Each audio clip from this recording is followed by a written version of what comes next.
আবার দেখেন বর্তমানে যে দুজন সমন্বয়ক আছেন যারা সবচেয়ে বেশি নেগেটিভ রোল প্লে করছে আমাদের এগেইনস্টে, তার মধ্যে হাসনাত বা সার্জিস। এখানে সার্জিস ও ছাত্রলীগ করতো সরাসরি, ওর বাবা কিন্তু একটা রানিং ওয়ার্ড আওয়ামী লীগের সভাপতি এবং উপজেলা আওয়ামী লীগের ভাইস প্রেসিডেন্ট।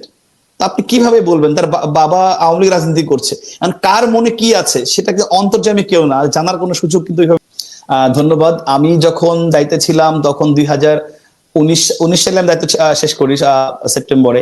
তো ওই সময় হাসনাত বা সার্জিস ওরা হচ্ছে সম্ভবত সেকেন্ড ইয়ারে উঠেছে আর কি, মানে ফার্স্ট ইয়ার শেষ করে সেকেন্ড ইয়ারে আসছে। তো এরকম একটা জুনিয়র ছেলেকে চেনার বা জানার কোনো কারণ, সঙ্গত কারণও নেই আমাদের জায়গা থেকে। এবং এখানে শুধু হাসনাত সার্জিস না, আমি সার্জিসকে চিনতাম না কোনো, ওর সাথে আমি পরবর্তী এই রিসেন্ট সময় একটা সেলফি দেখেছি। ওকে আমি আসলে চিন্তা না। ওর বাড়ি যেতে পঞ্চগড়, ঢাকা বিশ্ববিদ্যালয়ের ছাত্রলীগ সাধারণ সম্পাদক ছিলেন তখন সাদ্দাম, ডাকসুরে জিএস। তার এলাকার পাশে বাড়ি হওয়ার কারণে তার সাথে রাজনীতি করতো। এবং সাদ্দামেরও দোষ দিব না, কারণ সার্জিসের বাবা আওয়ামী লীগ পরিবার থেকে বা সরাসরি আওয়ামী লীগ করা লোক, তাকে সাইড দেওয়া এবং ও আপনার ডিবেট করতো, ভালো ডিবেটিং এর ইয়ে ছিল, 21 হলের ডিবেট ক্লাব সভাপতি ছিল। সুতরাং ওকে সুযোগ দেওয়াটা এটা খুব যৌক্তিক কারণে দিয়েছে। কিন্তু পরবর্তীতে যদি এক ধরনের বলবো যে বেইমানি করে ছাত্রলীগের সাথে। আর হাসনাতের কথা বলেন, হাসনাতকে আমি চিনতাম না। ওর যখন একটা আপনার জানেন ঢাকা বিশ্ববিদ্যালয় দীর্ঘদিন যাবত যে একটা প্রবলেম ছিল যে রেজিস্ট্রার বিল্ডিং এর যে হয়রানিটা দীর্ঘসূত্রিতা হয়, সেটা নিয়ে অনেক দিন ধরে কথা হচ্ছিল। তো ও যখন এই ইস্যুটা নিয়ে আপনার আমরণ অনশনে বসে রেজিস্ট্রার বিল্ডিং এর সামনে, তখন একজন সাধারণ শিক্ষার্থী হিসেবে আমি ওকে, যে ঢাকা বিশ্ববিদ্যালয়ের শিক্ষার্থী এইভাবে বসছে একটা যৌক্তিক দাবি নিয়ে, আমি সেই দাবির প্রতি সহমর্মিতা জানিয়ে সেখানে গিয়ে সংহত জানিয়েছে। আরো অনেকে জানিয়েছে, আমি জানিয়েছিলাম।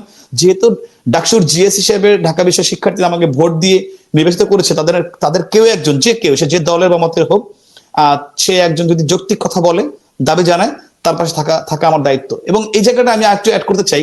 দেখেন যে যখন আক্তার হোসেন, বর্তমান যে নাগরিক কমিটির সদস্য সচিব আক্তার, আমার ডিপার্টমেন্টের ছোট ভাই, তো ও যখন আপনার এসে আপনার আমি যখন ছাত্রলীগের সেক্রেটারি, তখন একটা প্রশ্ন ফাঁস নিয়ে বি ইউনিটের প্রশ্ন ফাঁস হয়ে গিয়েছিল ঢাকা বিশ্ববিদ্যালয়। সেই প্রশ্ন ফাঁস নিয়ে ও আন্দোলন, ও রাজু ভাস্কর্য, ও আমরণ অনুসারে বসছে একজন।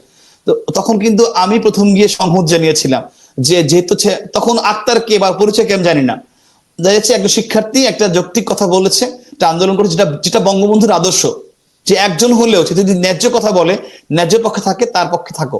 তো আমি সবসময় সেই চেষ্টাটা করেছি।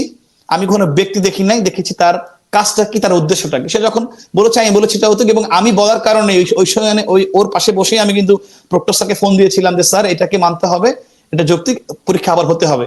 এবং আমাদের বা ছাত্রলীগের পরবর্তী সাদ্দামও সংহত জানিয়েছে, এবং আমার এবং সাদ্দামের চেষ্টায় কিন্তু ওই সময় ওই পরীক্ষাটা আবার হয়েছিল, দাবিটা মেনে নিয়েছিল। তো এরপরে আপনার দেখেন যে আরেকটা সমন্বয়ের সঙ্গে কাজ করেছে মহিউদ্দিন রহমানের একটা ছেলে। তো ও যখন আপনার এই যে রেলের দুর্নীতি নিয়ে কথা বললো, তখন তো ওর ব্যক্তি পরিচয় কি জানতাম না, ও একজন সাধারণ শিক্ষার্থী। আমি কিন্তু সেখানে গিয়ে এবং পরবর্তী ব্যারিস্টার সুমন ভাই জানেন, আমরা গিয়ে কিন্তু সংহত জানিয়েছি এবং পক্ষে দাঁড়িয়েছে যে 6 দিন বা 7 দিন একটা ছেলে দাঁড়িয়ে আছে। এখানেও আপনি দেখেন যে ও আন্দোলন করছে 6 দিন 7 দিন ও বসে আছে রেল স্টেশনে, একটা ছেলে, আর ঢাকা বিশ্ববিদ্যালয়ের শিক্ষার্থী, ও বিভিন্ন ধরনের কর্মকাণ্ড করছে। একজন রেল থেকে একজন প্রতিনিধি গিয়ে কিন্তু সাথে কথা বলে নাই, একজন এনএসআই, একজন ডিজিএফআই অথবা যে কোনো প্রতিনিধি রাষ্ট্রের গিয়ে কিন্তু কথা বলেন নাই, বা যে কি হয়েছে, ঠিক আছে এটা আমি পার্সু করি, এটাকে বসে সমাধান ব্যবস্থা করি। তা আমরা যখন গেলাম, যখন স্পার্ক করলো, তখন কিন্তু আসলো।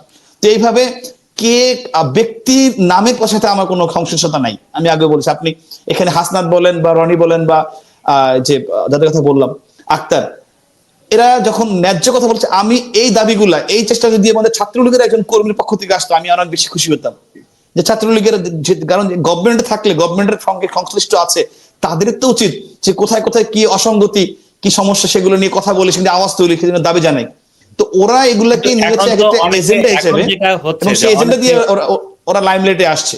এখন অনেকে অভিযোগ করছে যে এই যে তাদেরকে তাদের রাজনৈতিক পরিচয় বা রাজনৈতিক উদ্দেশ্য আছে কিনা এরকম একটি চিন্তা ভাবনা খোঁজ খবর না নিয়ে তাদের পক্ষে দাঁড়িয়ে তাদেরকে আলোচনার লাইমলাইটে নিয়ে এসে পক্ষান্তরে সরকারের বিরুদ্ধে যে ষড়যন্ত্র সেটিকেই সফল হতে আপনারা সহযোগিতা করেছেন, এরকম একটি আলাপ কিন্তু আওয়ামী লীগের বিভিন্ন জন, এই আলাপটা কিন্তু ধোপে টিকবে না। আপনাকে এখানে ন্যায্য এবং অন্যায্য দুটো দিকে যেতে হবে। কারণ আপনি আপনি আপনি আপনি আওয়ামী লীগ করেন কি বঙ্গবন্ধুর আদর্শতে করবেন নাকি? তো বঙ্গবন্ধুর আদর্শ আপনার কি শিখিয়েছে? আমাকে তো সেটা দেখতে হবে, আমাকে রুটটা, যে আপনি যদি শুরুতেই এরকম ভাবে এই ন্যায্য দাবিগুলো মেনে নিতেন তাহলে তো আজকে এই দিনটা আসতো না। আপনি তো দায়িত্বশীল জায়গা থেকে সেটি সরকার বা দলের উচ্চ পর্যায়ে জানাতে পারতেন। অবভিয়াসলি যখন এগুলো হয়েছে আমি তো এগুলো জানিয়েছি বলে তো সমাধান হয়েছে। আপনার কি মনে এই যে আপনার প্রশ্ন ফাঁস হলো, আমি ভিসি স্যারকে প্রফেসরকে জানালাম, আপনার যখন রেলের আন্দোলন হলো আমি ডিজি কে জানিয়েছি, মন্ত্রী মহোদয়কে জানিয়েছি, তারা বসছে সমাধানের জন্য চেষ্টা করেছে, কমিটি করেছে। তারপরে আপনার যখন এই যে হাসনাত বসলো তখন আমি আমাদের ভাইস চ্যান্সেলর স্যারকে জানিয়েছি, স্যার সঙ্গে সঙ্গে দাবি মেনে নিয়েছে। তো এগুলো তো আমরাই করেছি, এগুলো তো এমন না যে ওদের আন্দোলনের কারণে হয়েছে। এবং বরঞ্চ আপনি বলতে পারেন যে এই আন্দোলনগুলো যদি আমরা অ্যাড্রেস না করতাম, না যেতাম, আমি না যেতাম, এগুলো আরো বড় হতো, একজনের জায়গায় 10 জন আসতো, এবং এই যে কোটাটা হলো এরকম একটা স্পার্ক তখন হতে পারতো। সুতরাং আপনি বলতে পারেন যে আমি এই আন্দোলন থামিয়ে দিয়েছি, তখন গভর্নমেন্টকে আর বেগ পোহাতে হয়নি। আপনি যখন ওই যে বললাম নিরপেক্ষ আন্দোলন হলো, আমি শুরুতে থামিয়ে দিয়েছি বলে গভর্নমেন্টকে এই ব্রেকটা পেতে হয়নি। ইনফ্যাক্ট আপনি যখন আপনি জানেন যে আমাদের এই আন্দোলনের মাঝখানে আমাদের ধানমন্ডি পার্টি অফিসে রেপ হয়েছে, মার্ডার হয়েছে, এরকম গুজব ছড়িয়ে কিন্তু পুরো পার্টি অফিসটি অ্যাটাক করার জন্য মাত্র 50 গজ দূরে ছিল ওরা। যদি ওই দিন 18 সালে ওই দিন যদি ওরা পার্টি অফিসে অ্যাটাক করতো, ধানমন্ডি আমাদের দলীয় সভাপতি কার্যালয়ে অ্যাটাক করতো, তাহলে কিন্তু সঙ্গে সঙ্গে ওদের প্ল্যান ছিল, এটা শিবিরের প্ল্যান, একদম সঙ্গে সঙ্গে সারা বাংলাদেশে প্রত্যেকটা জেলা উপজেলায় পার্টি অফিসে অ্যাটাক হতো, যেহেতু ঢাকায় রাজধানীতে হয়েছে।